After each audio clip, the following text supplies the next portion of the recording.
UPSC civil service exam की तैयारी करने के लिए सबसे ज़्यादा इम्पॉर्टेंट है कि आपको इसका सिलेबस पता होना चाहिए। इसी बात को ध्यान में रखते हुए आज आपको इस वीडियो के माध्यम से यूपीएससी सीएसई की सिलेबस के बारे में आपको पूरी जानकारी दी जाएगी। सबसे पहले आप यह जानें कि यह एग्ज़ाम कितने फेज में कंप्लीट होता है।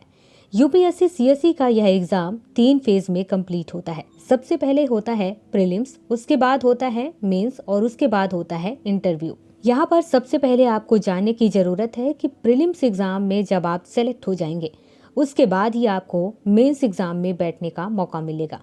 मेंस एग्ज़ाम में जब आप सेलेक्ट हो जाएंगे उसके बाद आपको इंटरव्यू देने का मौका मिलेगा। आज के इस वीडियो में हम बात करने वाले हैं यूपीएससी सीएसई के मेंस एग्ज़ाम के बारे में, क्योंकि इससे पहले हमने प्रीलिम्स एग्ज़ाम के सिलेबस के बारे में ऑलरेडी वीडियो बना दिया है। उसका लिंक इस वीडियो के डिस्क्रिप्शन बॉक्स पे दे दिया गया है। सबसे पहले आपको जानने की ज़रूरत है कि मेंस एग्ज़ाम में आपके टोटल 9 पेपर होंगे, मतलब कि आपको 9 पेपर के एग्ज़ाम देने हैं।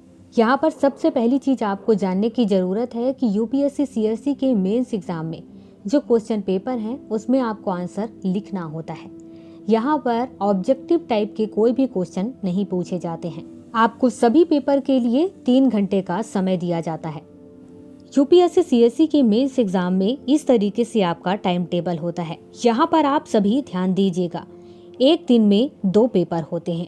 पहला शिफ्ट होता है 9 से 12 बजे तक का, दूसरा शिफ्ट होता है 2 से 5 बजे तक का, मतलब कि एक दिन में आपके 2 पेपर होंगे। इसके बाद आप सभी ध्यान देना कि पहले ही दिन में आपका एसी का पेपर होगा जो कि पहले शिफ्ट में होगा, लेकिन दूसरे शिफ्ट में कोई पेपर नहीं होता है। इसके बाद दूसरे दिन जब पेपर होता है उसमें पहले शिफ्ट में जनरल स्टडीज फर्स्ट का पेपर होता है और दूसरे शिफ्ट में जनरल स्टडीज सेकंड का पेपर होता है। इसके बाद तीसरे दिन जनरल स्टडीज थर्ड का पेपर होता है और जनरल स्टडीज फोर्थ का पेपर होता है। इसके बाद आपसे 2 पेपर ऐसे पूछे जाते हैं जिसमें आपको केवल पास होना होता है। इसके बाद आपका ऑप्शनल पेपर होता है। टाइम टेबल के अकॉर्डिंग ही इसके सिलेबस के बारे में अब हम बात करते हैं। सबसे पहले बात करते हैं एसे के बारे में। यूपीएससी सीएसई के तरफ से एसे के टॉपिक को डिफाइन नहीं किया गया है। इसका मतलब है कि एसे का जो टॉपिक होगा वो किसी भी सब्जेक्ट या किसी भी टॉपिक से हो सकता है, इसलिए आपको हर सब्जेक्ट का नॉलेज और हर टॉपिक का नॉलेज होना जरूरी है। एसे का जो पूर्णांक है वो 250 नंबर का होता है। अब बात करते हैं सेकेंड पेपर की। सेकेंड पेपर में जीएस फर्स्ट के क्वेश्चंस आते हैं। जीएस फर्स्ट में भारतीय विरासत और संस्कृति, विश्व का इतिहास एवं भूगोल और समाज, इसके बारे में पूछा जाता है। एक सिंपल लैंग्वेज में अगर आप समझना चाहें तो आपसे सेकंड पेपर में, मतलब कि जीएस फर्स्ट में आपसे हिस्ट्री, जियोग्राफी और सोसाइटी के बारे में पूछा जाएगा। हिस्ट्री में आपसे चारों ही पार्ट्स के बारे में पूछे जाएंगे, मतलब कि modern history, ancient history, medieval history and world history. Geography में इंडियन जियोग्राफी और वर्ल्ड जियोग्राफी, ये दोनों ही आपको आना चाहिए। सेकंड पेपर 250 नंबर का होता है। अब बात करते हैं सेकंड पेपर के बारे में, जिसमें आपसे जीएस सेकंड के बारे में पूछा जाएगा। जीएस सेकंड मतलब कि शासन व्यवस्था, संविधान, शासन प्रणाली, सामाजिक न्याय और अंतर्राष्ट्रीय संबंध। मतलब है कि आपको governance, constitution, polity, social justice और इंटरनेशनल रिलेशनशिप आना चाहिए। यह पेपर 250 नंबर का होता है। इसके बाद फोर्थ पेपर है जिसमें जीएस थर्ड के बारे में पूछा जाएगा, जिसमें प्रौद्योगिकी, आर्थिक विकास, जैव विविधता, पर्यावरण, सुरक्षा तथा आपदा प्रबंधन के बारे में पूछा जाएगा। इंग्लिश में देखना चाहें तो technology, economic development, biodiversity, environment, security and disaster management के बारे में पूछा जाएगा। यहाँ पर आप सभी ध्यान दीजिएगा कि इस पेपर की तैयारी के लिए आपको साइंस पढ़ना होगा, इकोनॉमिक पढ़ना होगा, इसके साथ ही डिजास्टर मैनेजमेंट एंड इन्वायरमेंट के बारे में पढ़ना होगा, और इसमें भी ये पेपर 250 नंबर के हैं। पेपर 5 में आपसे जीएस फोर्थ के बारे में पूछा जाएगा। जीएस फोर्थ में नीति शास्त्र, सत्यनिष्ठा और अभिरुचि है, मतलब कि जनरल स्टडीज फोर्थ में एथिक्स, इंटीग्रिटी एंड एप्टीट्यूड, और इसमें ये जो पेपर है वो 250 नंबर का होता है। आप सभी ने ध्यान दिया होगा कि टाइम टेबल में ऑप्शनल सब्जेक्ट के 2 पेपर के बारे में बात की गई है। यहाँ पर ऐसा नहीं है कि आपको 2 सब्जेक्ट चुनना है, यहाँ पर आपको एक ही सब्जेक्ट चुनना है। बस एक सब्जेक्ट के 2 पार्ट्स में बांट दिए गए हैं और उनके 2 अलग अलग पेपर होते हैं।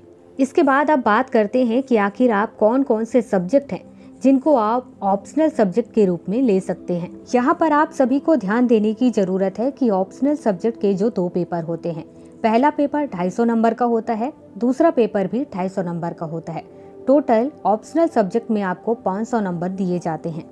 अब बात करते हैं ऑप्शनल सब्जेक्ट के रूप में आप कॉमर्स एंड अकाउंटेंसी ले सकते हैं, इकोनॉमिक ले सकते हैं, मैनेजमेंट या फिर मैथमेटिक्स ले सकते हैं। अगर आप ये सब नहीं लेना चाहते हैं तो फिर आप electrical engineering, geography, geology, history या लॉ ले सकते हैं। इसके अलावा आप mechanical engineering, medical science, philosophy, physics, political science and international relations, इनमें भी आप सब्जेक्ट ऑप्शनल के रूप में चुन सकते हैं। इसके अलावा अगर आप पब्लिक एडमिनिस्ट्रेशन लेना चाहते हैं, सोशियोलॉजी लेना चाहते हैं या फिर स्टैटिक्स या जियोलॉजी लेना चाहते हैं, इनमें से भी आप कोई एक सब्जेक्ट ले सकते हैं। इसके बाद अगर आप एंथ्रोपोलॉजी, बॉटनी, केमिस्ट्री या सिविल इंजीनियरिंग में किसी एक में इंटरेस्ट रखते हैं तो इनमें से भी कोई एक सब्जेक्ट चुन सकते हैं। इसके अलावा अगर आप एग्रीकल्चर या एनिमल हस्बेंड्री में इंटरेस्ट रखते हैं तो आप ये सब्जेक्ट भी चुन सकते हैं। इसके अलावा आप ऑप्शनल सब्जेक्ट के रूप में लिटरेचर सब्जेक्ट भी ले सकते हैं। लिटरेचर में आप बंगाली, इंग्लिश, गुजराती, हिंदी, कन्नड़, मैथिली, मलयालम, मणिपुरी, मराठी, पंजाबी, संस्कृत, सिंधी, तमिल, तेलुगु और उर्दू, इनमें से आप कोई भी लिटरेचर सब्जेक्ट चुन सकते हैं। इसके बाद इसमें 2 पेपर ऐसे होते हैं जो कंपलसरी होते हैं, जिनको आपको करना ही होगा और इसमें आपको पास होना भी होता है। लेकिन फाइनल रिजल्ट में जिसकी वजह से आपकी रैंक बनती है, उसमें आपके ये नंबर नहीं जोड़े जाते हैं। ये 2 कंपलसरी सब्जेक्ट ऐसे हैं, इसमें आपका इंग्लिश का पेपर होता है और एक पेपर होता है आपके किसी भी भारतीय भाषा में। ये दोनों ही पेपर 300 नंबर के होते हैं। पहले पेपर की बात करते हैं जिसमें कोई भी भाषा आप यूज कर सकते हैं, जैसे कि इंग्लिश, आसाम, बंगाली, बोडो, गुजराती, हिंदी, कन्नड़, मलयालम, मराठी, नेपाली, उड़िया, पंजाबी, संस्कृत, सिंधी, तमिल, तेलुगु और उर्दू, इनमें से आप कोई भी एक लैंग्वेज चुन सकते हैं। तो कंपलसरी सब्जेक्ट में एक पेपर ऐसा होगा जिसमें आपको अपनी लैंग्वेज चुननी होगी। लैंग्वेज की जो लिस्ट है वो आपको यहाँ पर बता दिया गया है। इसके अलावा आप कोई और लैंग्वेज नहीं चुन सकते हैं। इसके बाद दूसरा कंपलसरी सब्जेक्ट है इंग्लिश का। इसमें आपसे केवल इंग्लिश के क्वेश्चंस पूछे जाएंगे। ये भी 300 नंबर का होता है और इसमें भी केवल आपको पास होना होता है। पास होने के लिए आपको दोनों ही पेपर में कम से कम 25% नंबर मिलने चाहिए। तो इस तरीके से जब आप मेंस में सेलेक्ट हो जाएंगे तो उसके बाद आपको इंटरव्यू देने का मौका मिलेगा। इंटरव्यू आपका 275 नंबर का होता है। आप सभी ने ध्यान दिया होगा कि GS first, GS second, GS third and GS fourth के बारे में जब मैं आपको बता रही हूँ, वहाँ पर टॉपिक से रिलेटेड कोई जानकारी नहीं दी हूँ। वह इस वजह से है क्योंकि कोई भी स्पेशल टॉपिक डिफाइन नहीं है। यहाँ पर आपको सब्जेक्ट्स बता दिए गए हैं कि आपको इस सब्जेक्ट का नॉलेज होना चाहिए, लेकिन सब्जेक्ट में कौन से टॉपिक को आपको ज़्यादा पढ़ना है और कौन सा छोड़ देना है, ये फाइनली डिसाइड नहीं है। इसलिए सिलेबस के अकॉर्डिंग आपको सब्जेक्ट के सभी चीज़ों के नॉलेज होने चाहिए।